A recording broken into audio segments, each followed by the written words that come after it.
Coming up on the FSR Sarcfighter podcast, Dr. Nancy Lin wants to find a quick way to diagnose sarcoidosis. Yeah, so, I'm really focused on genomics in sarcoidosis. So that's looking at genomics is a big umbrella term for really gene research on a large scale.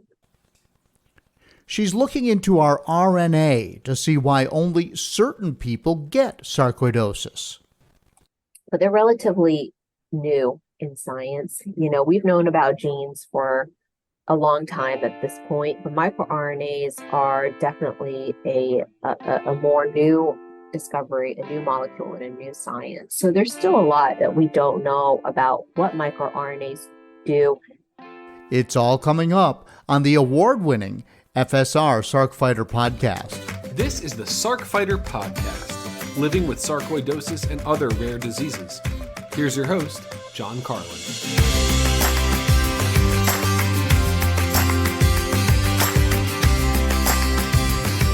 Hello and welcome. This is episode 98 of the FSR Sarcfighter podcast. I'm your host, John Carlin.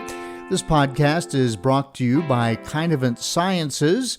Kinevant Sciences is researching a potential new drug for sarcoidosis, nivolumab, which inhibits one of the key proteins believed responsible for granuloma formation and persistence in sarcoidosis.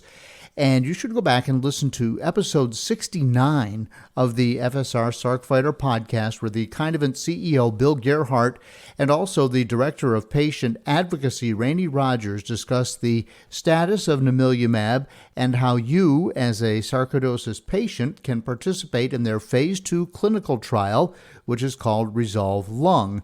And there is a link in the show notes if you'd like to click on that and get more information, and maybe you can participate and help advance the cause and maybe even help yourself at the same time. I am also excited to tell you a little bit about the FSR Annual Virtual Global Summit, which is coming up soon. If you are impacted by sarcoidosis and looking for answers, FSR is inviting patients, friends, family, clinicians, all to attend the 2023 Global Virtual Summit. Find your community, find your life.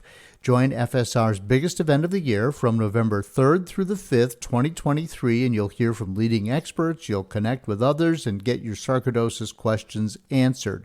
So learn more and register now by visiting the FSR website, and I won't read that to you because it's got lots of slashes and dashes in it, but it's stopsarcoidosis.org/summit-2023. There, I did read it to you, but the easy thing to do is just go to the show notes and click on it, or you can go to the FSR website. And I can also tell you that I'll be moderating one of the events this year, and there is a chance that I may be moderating another. No updates yet on the second option, but I'll let you know if that comes to pass. I want to share that I had an amazing life experience since the last podcast.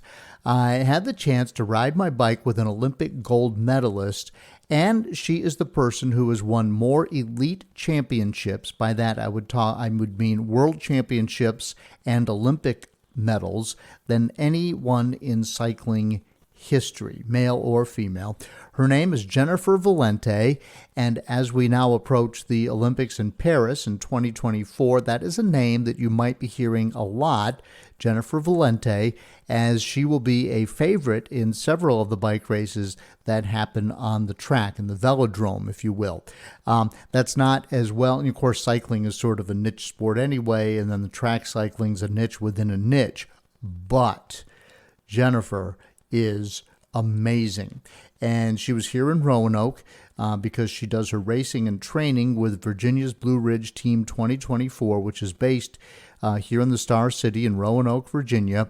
But they do ride all over the country, and she has been winning races right and left. This year, she just won the World Championships back in August. And she does most of her training on a bicycle, not inside going in circles, but out on the road. And so I got a chance to do a segment for Channel 10.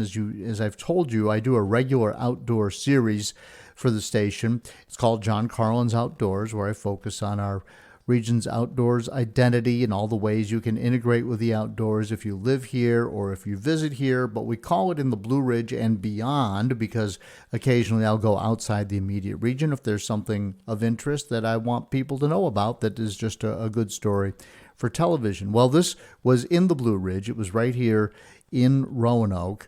And so I got to do an interview with Jennifer Valente as we rode down the Greenway and through a local park. Had the chance to speak with her at length as well off of the bicycle. And she's either 27 or 28 years old, but just a genuine down-to-earth person. She's actually kind of shy, but an amazing, obviously, cyclist and very smart. She's doing college part-time in and around her cycling career, but she is studying to be an engineer, so she is not taking her education lightly. And she had her gold medal with her, which, it's kind of funny. It's like, if you win an Olympic gold medal, what do you do with it? And I said, well, don't you display this at home? Doesn't your mother have it framed in her living room? What do you do with it? And she says, no, I've got this kind of custom little case that they gave me, and I just carry my medals in this case. And so she had a silver and a bronze and the gold medal from her various events, and she let me hold the gold one, and yes, it is heavy. She won that in Tokyo, and I asked her, well, is it solid gold? I mean, these are kind of stupid questions that you don't know. And she said, well, it's gold-plated, but the thing about Tokyo is it was all about, there was an underlying theme to the Tokyo Olympics about sustainability, and so they ground up a bunch of cell phone parts or other electronics, and they integrated those into the middle of these medals. So her gold medal, the core of it is actually recycled cell phone parts, is what she told me, which is, that's a cool story in and of itself. It certainly was heavy enough that, it could have been lead for all I know, but it was beautiful, and she said it was just gold plated. But all I have to say is look out Paris, because she is still, in her late 20s, right in the prime of her career, and still very motivated, still training very hard. And, I got to ride with her at a very slow pace because we were doing an interview while we were riding. We literally had a cameraman in a car in front of us. We were riding behind the car. We each had microphones on. And I got to ask her about her career and all the different things, how she knew she wanted to be a cyclist. And she told me that her dad had been a cyclist, but she just knew that she wanted to be an Olympian and just started looking for the right sport, and cycling sort of emerged as that sport. Very interesting backstory. And I'll get into all of that, and once we publish the story, once we air it on Channel 10, probably by the time we do the next podcast, I'll be able to give you a link to that, and you'll be able to go and watch it.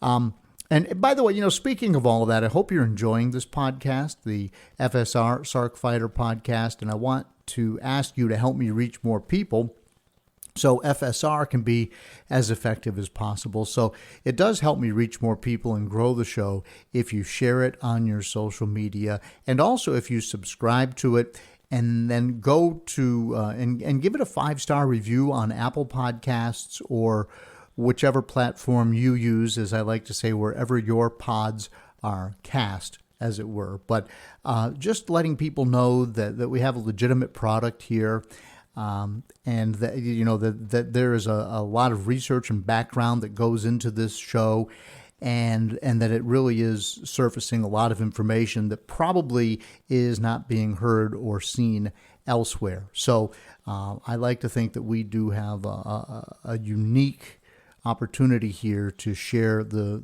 sarcoidosis story. And you heard me say award-winning because FSR gave me that nice crystal award back in the summer, and people had said that this podcast was the voice of sarcoidosis.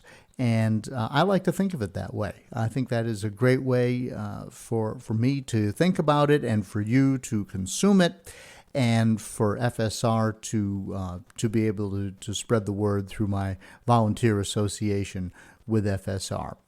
Now, towards that end, I've had some emails from people who have just learned that they have sarcoidosis and they're wondering how to deal with it, what's going on with their bodies. And I like it when people reach out to me, because if I can't answer their questions, there is that whole team at FSR, the many volunteers who step up and help guide these folks. So I just want to share a quick email from a gentleman named Kevin Moore, a fellow Sarc patient, who wrote to me out of the blue. He says, I've been listening to your FSR Sarc Fighter podcast for several months now. It's been very inspirational to listen to all the unique stories, sarcoidosis research, updates, outreach, and the fundraising opportunities, and it helps to know that there are others out there who share in the sarcoidosis journey. And he says, I wanted to reach out to you and share my own story. Like most of the stories I've listened to on your podcast, before I found myself at the Vanderbilt ICU with heart failure and fighting for my life, and later diagnosed with cardiac sarcoidosis, something I had never even heard of. He says, I was a healthy 42-year-old male. I have never been in the hospital, lived a healthy lifestyle, exercised daily, and was an avid runner. Almost a year after my heart event, I am still coming to grasp with living with cardiac sarcoidosis and trying to live the best life I can. It has been a spiritually charged, mentally draining, and physically demanding battle for my family and I like we have never experienced before. And isn't that just typical of the sarcoidosis story? There's so much going on here with sarcoidosis, and there are so many impacts beyond the person who has sarcoidosis. So, in this case, he is saying that he was healthy, and now it has been a spiritually charged, mentally draining, and physically demanding battle. And that is just so true. And you try to describe to somebody how sarcoidosis changed your life, especially when it hits you from out of left field like that, and you're one of these healthy people. I was this kind of a person. Many of the people who have come on the podcast was this kind of a person. Regular exercise, and again, avid runner. And he's shared with me in some subsequent emails, we've gone back and forth, that he was a good runner. He was running a 7.5, 8 minute mile. And he shared that his son is now starting cross country in high school. My kids did that. I find a lot of his story and mine are the same. So maybe this is why it really talks to me so much. But now he says he can still go about his daily life, but if he can run, he's running like a 12-minute mile, and his son is leaving him in the dust. And that's just got to be very, very difficult. You see somebody taking on a sport that you love, and if he's 42 years old, 43 maybe now, he might have been able to go out and run with his son who's just getting into running, and because of sarcoidosis, that's not going to happen. And then on top of all of that, he was in the ICU, he had heart failure, he was fighting for his life. And at the time, they didn't know what was wrong with his heart. It was only later that they figured out it was cardiac sarcoidosis. Vanderbilt actually wrote up a little article about him for their their in-house magazine, or maybe their newsletter. But there is an article about him, and I will. This is Kevin Moore, and so I will also put that link in the show notes. But just another story that really resonates with how sarcoidosis comes in, invades your life, and changes it, usually for the worse. And it's different for all of us, each person individually, which is why we call it the snowflake disease. So there is a little bit of hope on the horizon, because today I have an interview with Dr. Nancy Lynn, a physician and researcher at Johns Hopkins in Baltimore. And she's working on finding a way to quickly diagnose sarcoidosis, and maybe someday with something as simple as a blood test. And she's going to talk about her approach to this during the interview. And Dr. Lynn has received a 2-year grant for $150,000 from the Foundation for Sarcoidosis Research to see if she can take that research to the next level. And she's in an interesting group of young doctors that are our best hope for sarcoidosis. And she now is a part of FSR's Research Fellowship Program, which started back in 2018, and it supports the research of fellows and builds on the pipeline for our next generation of sarcoidosis researchers. So and I'll talk to her about this during the interviews. You get out of college, you want to do research. She's interested in lung disease, interstitial lung disease, and she lands on sarcoidosis. And so FSR comes along and says, well, if you want to research sarcoidosis and you want to make a career out of that, we want to help you get going and prime the pump, as it were. So we'll get you going with this FSR fellowship grant, which then provides that opportunity for these, what they would call an early stage investigator, to develop specialized skills and get direct experience in the field of sarcoidosis. So in the case of Dr. Lynn, that means looking at something called microRNA, and she believes she might be able to pinpoint why some people are predisposed to develop sarcoidosis, say if they inhale something, and why other people's bodies either fight it off or don't trigger that immune response, which turns out to be a big negative and does a lot of damage to our bodies.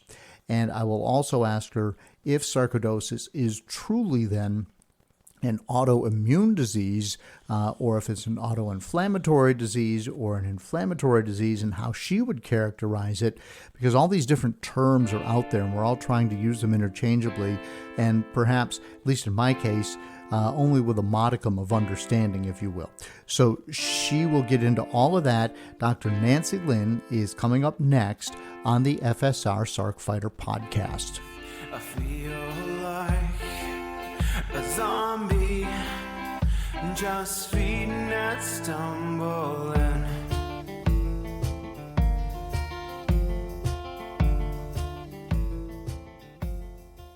Hi, I hope you're enjoying the Sarc Fighter podcast. You may be wondering, what can I do to help? How can I be a part of the sarcoidosis solution? It's simple. Make a donation to KISS, Kick In to Stop Sarcoidosis. 100% of the money goes to the Foundation for Sarcoidosis Research. Look for a link in the show notes of the Sarc Fighter podcast.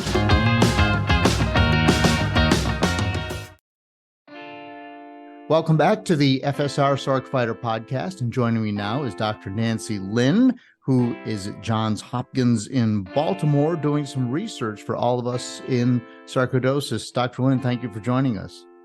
Yeah, definitely. My pleasure to be here. So you are you're working on some exciting stuff, and you recently received a $150,000 grant from FSR to continue your research.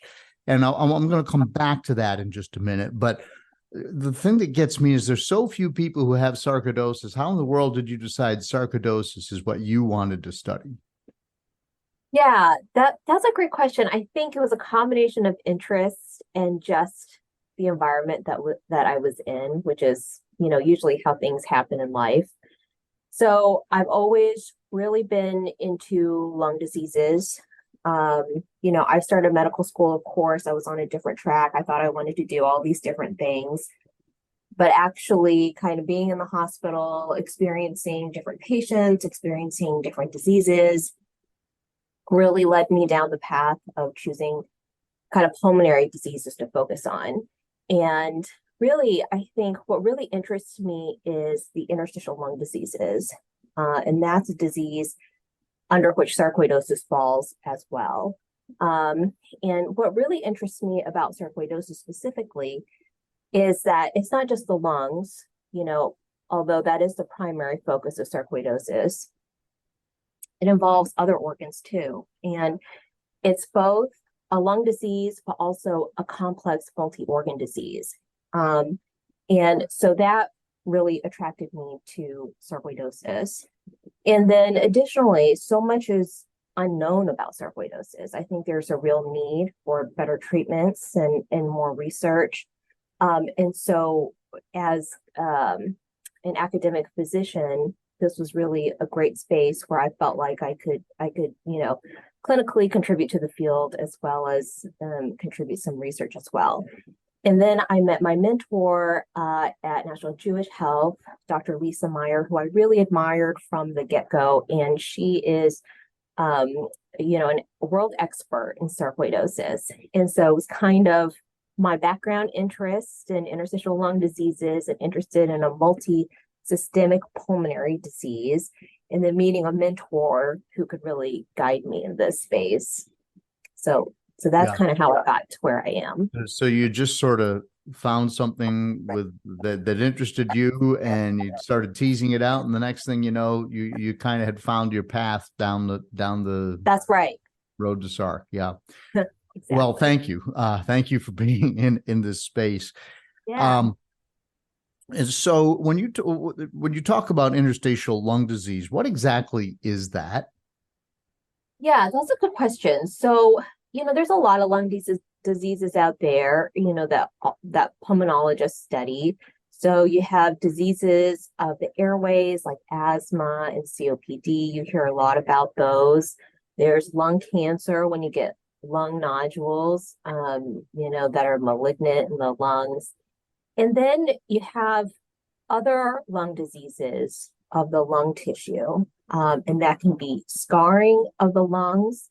It could be inflammation of the lung tissue. That's not cancer, but some other disease. And we call that group of diseases interstitial lung disease. So basically, disease of the lung tissue that can be characterized by scarring and inflammation. That's not cancer. Gotcha. Okay. And sarcoidosis lands smack in the middle of all of that. Yeah, absolutely. Yeah. So now I want to get back to this grant, this $150,000. And you were at National Jewish Health, and life circumstances led you to another highly renowned facility at Johns Hopkins. Yeah. So you're continuing your research there. You're still seeing patients and you're still working on this, but your particular area of expertise is genomic biomarkers. That's right. What is that? Yeah. So, well, I guess starting off with biomarkers. So, right now, the way that we diagnose sarcoidosis officially is that you have to get a biopsy of the lung tissue. And so the idea of a biomarker is that we can find some marker in a sample that is less invasive than the tissue biopsy, if that makes sense. So whether that's in the blood or in bronchoalveolar lavage, which, many people with sarcoidosis have undergone a procedure to get that fluid out of their lungs. So what you just used a really big term there. Right. So that's where you're taking some fluid out of the lungs, like with a needle. Yeah. Well, so so usually we diagnose sarcoidosis with a bronchoscopy. Yeah. And I describe that as the colonoscopy of the lungs, right? Same thing. You're putting a camera down into the lungs instead of the colon. But you could take biopsies and you could take some fluid out of the lungs. Now, the way that we really diagnose sarcoidosis right now is you got to get some of that tissue from the lungs, because again, it's an interstitial lung disease. The disease of the tissue is sarcoidosis. And you're looking for that characteristic granuloma on pathology. So that's the way that we diagnose sarcoidosis now. So whenever you have a biopsy or a needle, you have risk, complications, unfortunately. And unfortunately, our sarcoidosis, individuals with sarcoidosis are subjected to that risk because that's how we diagnose sarcoidosis at this point. But biomarkers, the idea of having a biomarker of disease is to avoid or to replace having to do that tissue biopsy and having the needle and having to actually take a chunk of tissue. So some other marker, whether that's a protein, whether it's a gene, and in my case, I study microRNAs, and I can get more into that here in a little bit. Some other marker that implicates that this person has sarcoidosis without needing to get that tissue. And when you do a bronchoscopy, the needle part in the biopsy is really the most harmful part. But you can also get some fluid just from the lungs, not you don't have to put a needle in you in the lung tissue there. That's a much less dangerous procedure there, just getting a little fluid back from the lungs. And if we can find a marker in that fluid and avoid the biopsy, I think that can prevent a lot of complications for people. And probably even less invasive would be a biomarker in the blood. That's Right. kind of what everybody wants, or, something that's more easily accessible, even saliva, nasal swab, what have you. Some other more easily obtainable sample, and find a marker in there that can just tell us this person has sarcoidosis, and that way we can bypass the biopsy. So that's kind of the goal of my and other people's biomarker research. So I'm going to overstate the obvious here, Yeah. but I have yet to have a patient on the podcast who said, yeah, John, I went to my physician because I wasn't feeling well, and they said, oh, you have sarcoidosis. Yeah, It's right. always this months or years long Yeah. situation, or someone will be diagnosed and then they'll start looking at, oh, you know what? I had that rash on my legs 5 years ago and I had sarcoidosis and I didn't know it. So you're talking about sarcoidosis in the lungs, but I would assume that if it's in your body anywhere, if you find it, you find it. Am I leaping to something that is not a proper conclusion here? No, that's right. Yeah. And over 90, I'm sure, as you've heard, John, in over 90% of cases, people have sarcoidosis in the lungs. And that's why it's usually pulmonologists who treat the disease. But you're right. I mean, people can have it just on the skin, just in the heart, just in the brain, any organ. It could just be isolated to different organs for sure. And you're right. It's really hard to diagnose. Absolutely. So let's get into your RNA work then. So Yeah. what is it that you are looking at that could be this huge game changer for SARC patients? Yeah. So, I'm really focused on genomics in sarcoidosis. So that's looking at genomics is a big umbrella term for really gene research on a large scale. And so, with, I think over the past decades, there's been a lot of interest in the human genome after we sequenced it. I think it was in the 90s, early 2000s. And just a lot of scientific advancement because of the new technologies that we have, that basically a computer is able to, you basically in the lab, you're able to process a little sample of somebody's DNA or RNA. And then from that little sample, you can get a person's entire genome, and that's so powerful, that information.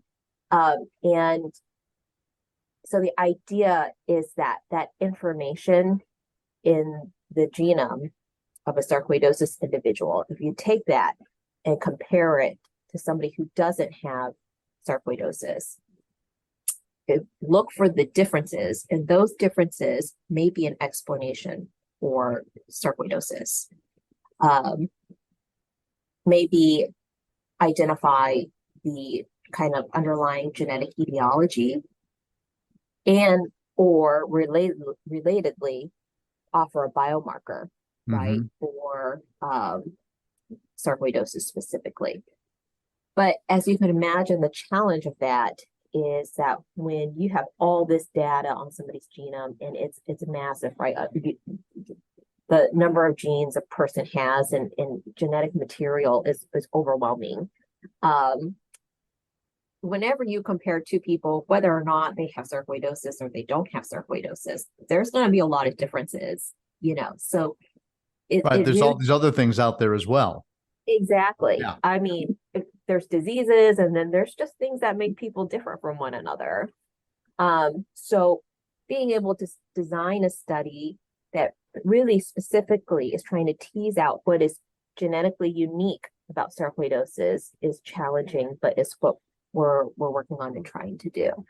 But that's a basic premise of what I'm doing is comparing, and I'm looking at the lung fluid samples, focusing on pulmonary at this point, and hopefully expanding to different organs and move into blood at a later point. But we really want to be focused in our initial approach.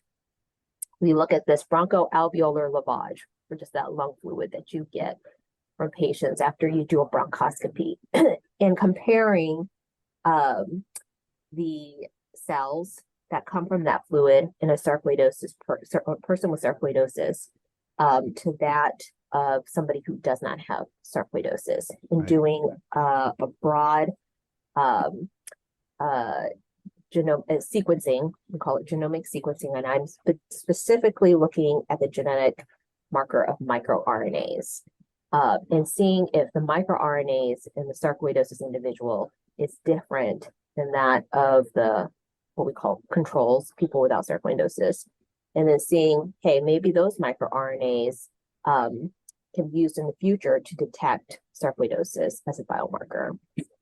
How do you look at a microRNA? Is that something that you do under a microscope or? Yeah, those are great questions. So this is all lab technology, and to the point where you'd have to get like a to really get down to the technical details, it would have to be somebody besides me to tell you. But basically what we do is we get these cells from the lung fluid, and then we process it down. So we have these kits that separate the RNA from the fluid, and the RNA contains the microRNAs. And then you have another kit that that extracts some microRNAs from the RNA that you had before. And then so it's a series of kind of like it's a series of processing in the laboratory that actually leaves you with the microRNAs at the end of your processing. So you actually don't need to look at the microscope, and because you're not gonna be able to see it, it's so small. But you use different buffers, you use different solutions to basically extract the microRNA from your sample. That's just amazing stuff. Yeah. Yeah. So I guess what you wind up with is something that a computer tells you. Yeah. Right. Yeah. Yeah.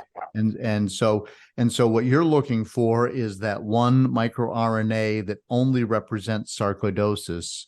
And then if you can find that in a lot of different samples, then you can say, oh, as long as if we look for this, then we can say, guess what? It's sarcoidosis. Yeah, it would be amazing if it was one microRNA, but I have to tell you, I bet you it'll be a combination. Yeah. Of course. Probably several. Right. So it's going to be orders of magnitude more difficult than what I just described. Yeah, right. But you got the basic idea exactly perfect. Yeah. Yeah. So, how far are you from being able to say, we got this? What is it you know? What is it that you know you don't know? Yeah. Where are you in that research? Right. So, we did what we call a preliminary study where we basically had a group of sarcoidosis individuals, compared it to people without sarcoidosis, looking at their the differences in their microRNAs. And in that group, there were about almost 60 people with sarcoidosis, and we compared it to about 20 people without sarcoidosis. So, we always want more numbers of people if possible, because that just makes the data more truthful. You eliminate the noise of kind of, like I told you, we're dealing with large amounts of data. So the more data you have, the more likely you're going to get an accurate result. But in that kind of preliminary study, we were able to find 7 microRNAs that seemed promising, that were different between the two groups. But with science, just one study, with that amount of people is not proof that it's not proof of anything. And so at this point, we're in the process of validating those microRNAs. So basically recruiting another cohort of people with sarcoidosis and those without sarcoidosis to try to reproduce those results. Because, once we're able to reproduce it, then it's more likely that these microRNAs really are related to sarcoidosis. So that's where we're at right now. Okay. Well, that sounds like progress. Yeah, Doesn't it? I absolutely. mean, to me, and if you could dial that in and we could get to a point where we do a blood test and someone says, oh, you've got sarcoidosis, that would be great. And Yeah. for me, they operated on my spinal cord in order to figure out what was going on. And that was extremely invasive and damaging and so forth. So if something like that could happen, then that would be amazing. So let me reverse course just a little bit and say, because we know we don't know the cause of sarcoidosis. We don't have a cure for sarcoidosis. And what you're trying to do is get to the diagnosis of sarcoidosis. Right. But if there is a microRNA consistent with sarcoidosis, could we then start going in the other direction and start making some conclusions about whether it is genetic, whether it could be passed down from generations, or what the cause of sarcoidosis is? There somebody else, some other researcher who come along and pick that up and says, well, so if we have this finding, then what caused that finding?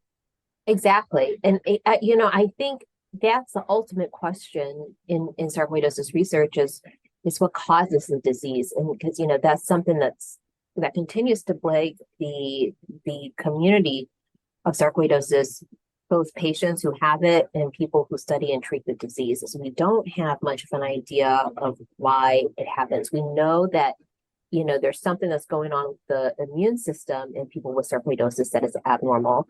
There's abnormal inflammation in the lungs in people with sarcoidosis. But what triggers that is really unknown. Is there a genetic component? I think likely there is, but really from the epidemiological research that's been done in the field, it does appear that it's both a combination of genetics and environment. And environment plays a role because I'll just give you an example. After the World Trade Center, when a lot of the first responders were exposed to that cloud, that dust cloud, full of metals, and it was such a complex environmental exposure, that we still don't 100% know exactly what was in it, but it was a big one-time exposure. And a lot of those first responders went on to develop sarcoidosis. Now, not everybody. So if it was purely an environmental disease, you would think everybody would get it. So there's probably a genetic predisposition for some people to develop that abnormal inflammation of the lungs. But it appeared that that exposure to that cloud dust, whatever was in it, triggered some kind of abnormal immune reaction in the lungs of many individuals that eventually led to a sarcoidosis-like disease. So I think what's really unique about microRNAs, your genes, you're kind of born with the genes that you're going to have, that comes from your parents and your ancestors, and that's kind of set that genetic code. But there's a lot of regulators in the body that turn on and off genes, and the genes are the blueprint of the proteins that get made in your body, and that determines everything basically that functions in your body. So you have these regulators that come in and can kind of tweak the genes and proteins that are made in your body, and microRNAs are one of those regulators. And what influences microRNAs is, genetics. It's also encoded by genes and whatnot, but it's also influenced by the environment. So we are able to find, and we're making progress on these microRNAs associated with sarcoidosis. I think it is, you can draw some genetic information, like, genes involved, target specific genes that are involved and associated with those microRNAs that may be important in sarcoidosis. But also, I think that opens the question of what environmental conditions are also causing those microRNAs to be active. So I guess you asked a simple question, and this is a more complicated answer. So I think, yes, it can help us find a genetic etiology of the disease.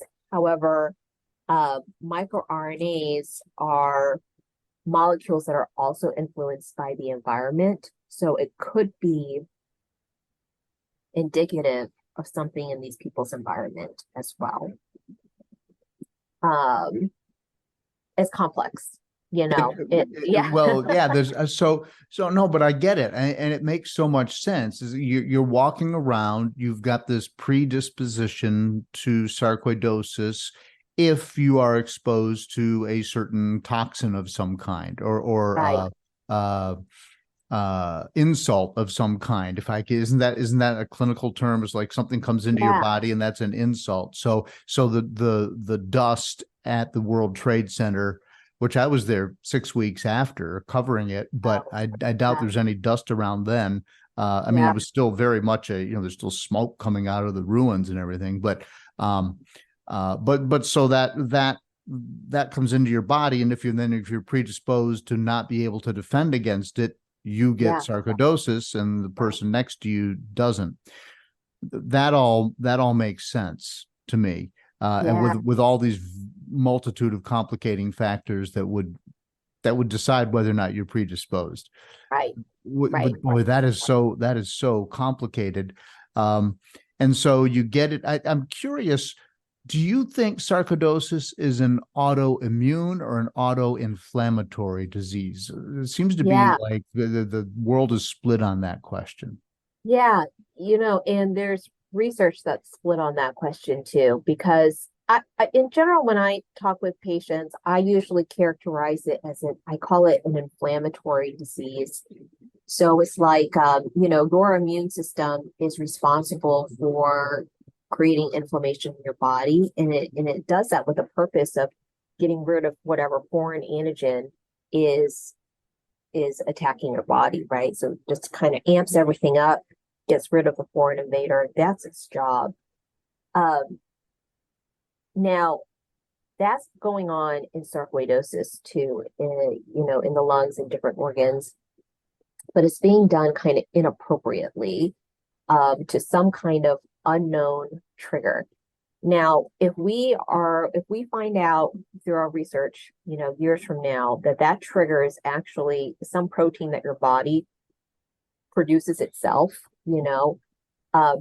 then yes, that will be then you can say sarcoidosis is an autoimmune disease. But I think the prevailing theory right now is that trigger actually comes from outside the body. Just like the World Trade Center people, that whatever trigger, whatever was in that dust cloud came inside the body.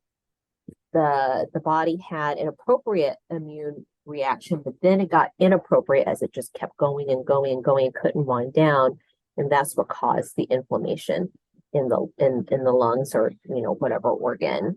And I don't know if, John, you guys have talked about beryllium disease here on your podcast, but beryllium disease is beryllium is a metal that's used in several industries like nuclear weapons processing and aerospace, the aerospace industry. It's a really lightweight metal, so it's very attractive for aerospace engineering, if you can imagine, because if you want to build a spaceship, you want something that's really light, and it just has a lot of qualities that make it a very good metal to use in many different situations. But when you grind beryllium, it goes into the lungs. And it creates a very fine dust that you'll breathe in. And once it gets into your lungs, the beryllium causes a disease that's indistinguishable from pulmonary sarcoidosis. It looks exactly the same. So this is a Mm. disease that's analogous to pulmonary sarcoidosis, and it's caused by something from the outside, beryllium. Breathing in. Beryllium. I've heard of beryllium, but I've never heard of beryllium disease. Yeah, yeah. And some people, they found the genetic, it's not a mutation, but it's a genetic, it's a different gene sequence that some people have on their immune cells that predisposes them to getting this beryllium lung disease. So if you have that kind of genetic sequence that predisposes you, and you encounter just a little bit of beryllium, less so than, say somebody without that genetic sequence, you're more likely to get the disease. And so that's also another model that we use to predict, to kind of explain most likely what's going on in sarcoidosis. So something like beryllium disease, it's not really an autoimmune disease, right? Because it's not like your autoimmune to me means your body attacking itself, but it is your body responding inappropriately to something in the environment. That is amazing. I just want to throw something out at you here. I have had a growing number of people contact me because of the reach of the podcast who are endurance athletes. All of a sudden come down with some version of sarcoidosis. Yeah, right. Enough so that it's starting to be more like, because like I was the outlier, right? Because I was a marathon runner, and I was particularly good at it, but I was able to push myself until I was just about falling down, or in some cases actually falling down. So I was pushing my body beyond whatever it probably wanted me to do. And I think that's probably a component of endurance athletes that I see quite often. And so now I'm having more and more people contact me, say, yeah, I'm a cyclist and I have the same problem. I was a hiker, but not just a hiker. They were doing, the Grand Canyon, the rim to rim, and trying to do it at pace. And all of a sudden these things started happening. Could endurance athleticism impact these RNA things that you were talking about, or am I just seeing a causation and not a correlation, not a causation situation here? I think that's a great question, and something that I don't think anyone has been able to investigate or fully answer.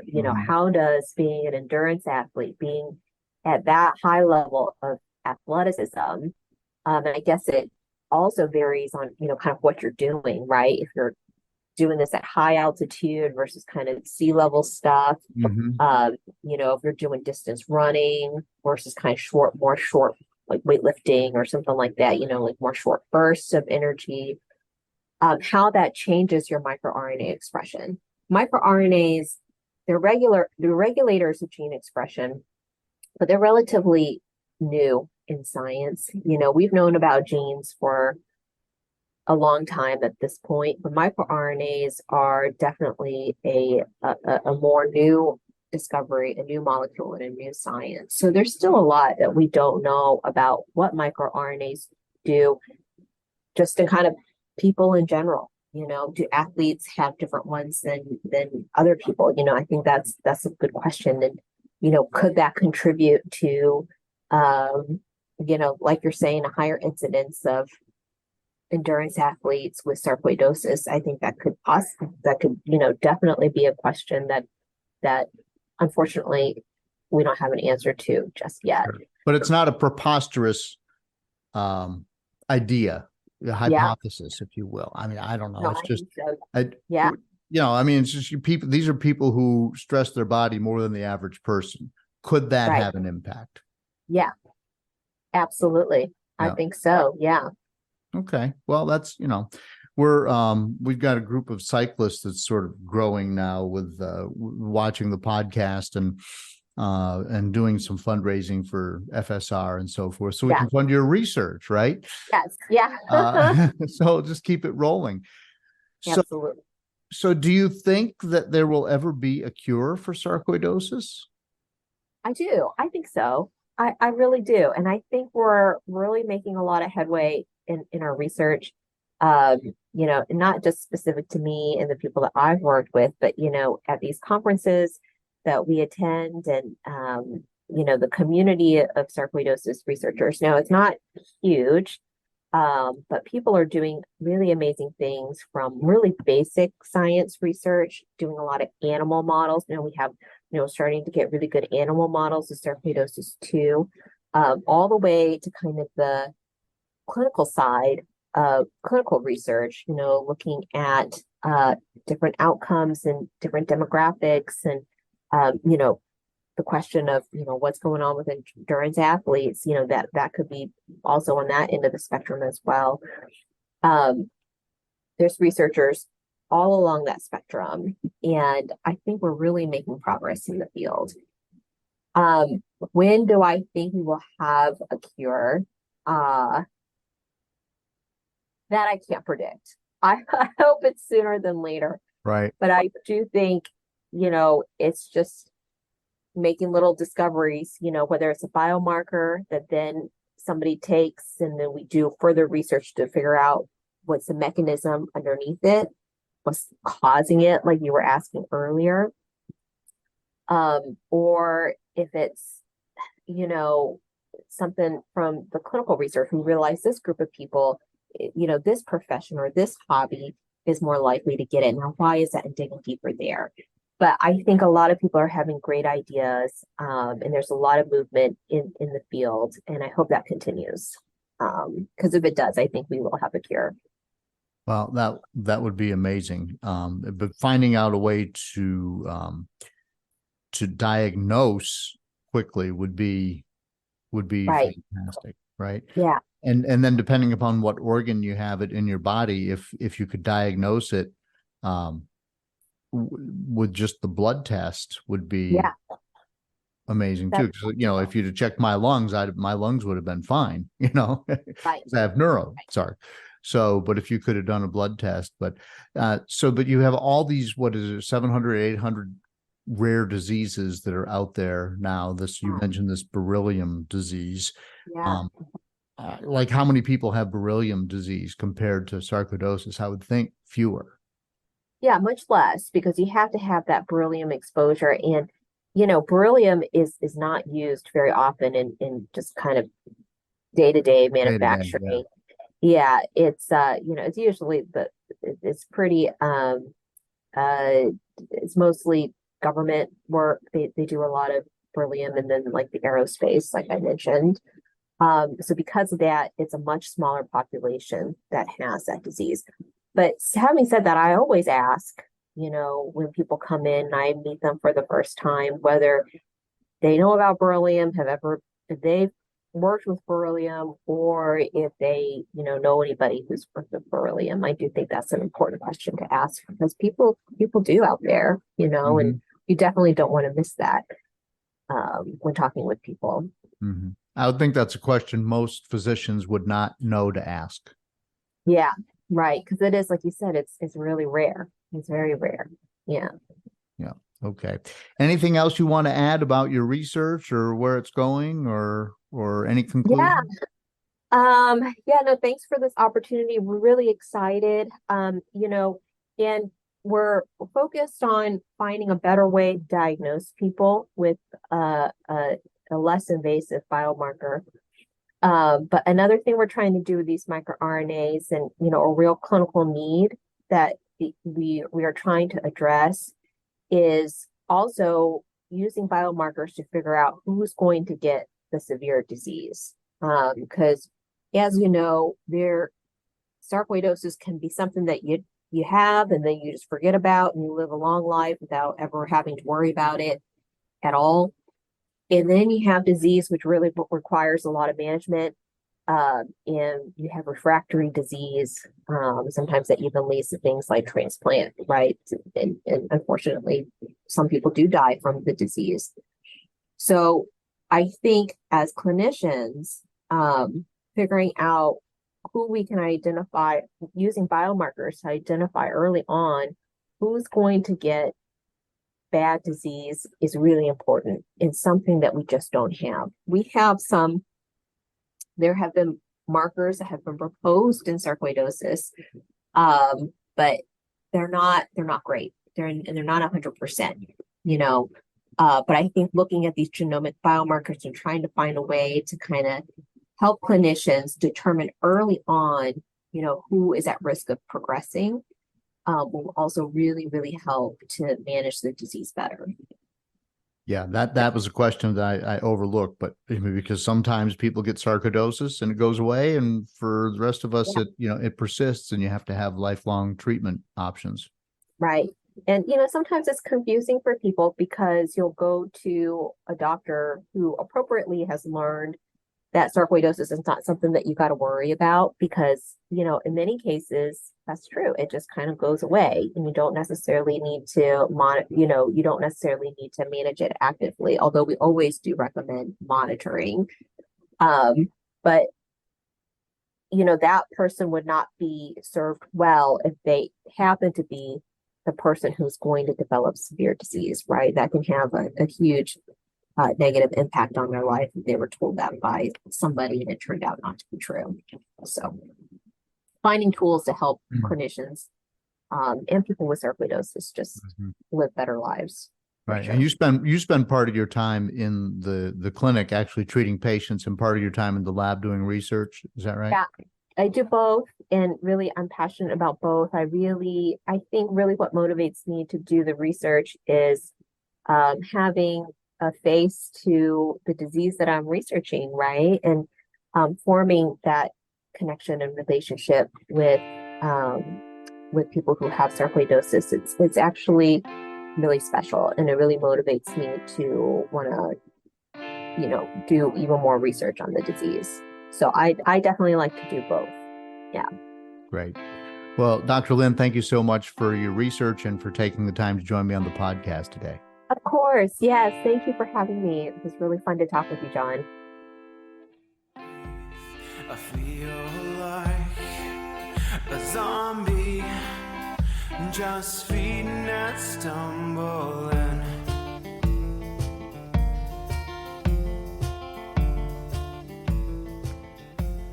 All right, so some great takeaways from Nancy's discussion. We may be able to eventually diagnose SARC with a blood test, or at least a less invasive means. The clues as to why some people get it and others don't, probably buried somewhere in our body's microRNA, and that sarcoidosis is a disease that is inflammatory in nature, but it would only be considered an autoimmune disease if the body's immune response to an insult or an invader of some kind, like inhaling something, is more hurtful than helpful, or perhaps not needed at all, but still happens. And finally, Dr. Lynn believes that a cure for sarcoidosis will one day be found. So thanks again to Dr. Nancy Lynn for her work and for taking the time to share with us here on the FSR Sarcfighter podcast. The official Sarcfighter song is called Zombie by Mark Steyer and his band, the White Hot Lizards. Hear Mark's story behind the lyrics in episode 12. I normally release every other Monday. As I'm speaking today, yes, he is there. My trusty dog Dougal is curled up on the chair in my office. Dougal makes my life so much better. And the backstory to the founding for the Foundation for Sarcoidosis Research is episode 11 with Andrea and Redding Wilson. Don't forget to follow the Sarcfighter on Facebook and Instagram. I'm on Peloton as Sarcfighter. My cycling blog, Carlin the Cyclist, has a section called Cycling with Sarcoidosis. If you are new here and just trying to figure out what SARC is, try listening to episode 2 with Dr. Simon Hart. My story is episode 1. Please send me an email at carlinagency@gmail.com and let me know if it's okay to share your thoughts with listeners. And there's also a link in the show notes. Until next time, keep fighting. Learn to suffer, you feel pain someday. Learn endurance, your strength will fade away. Dead man walking, trying to keep up the pace. Dead man walking, counting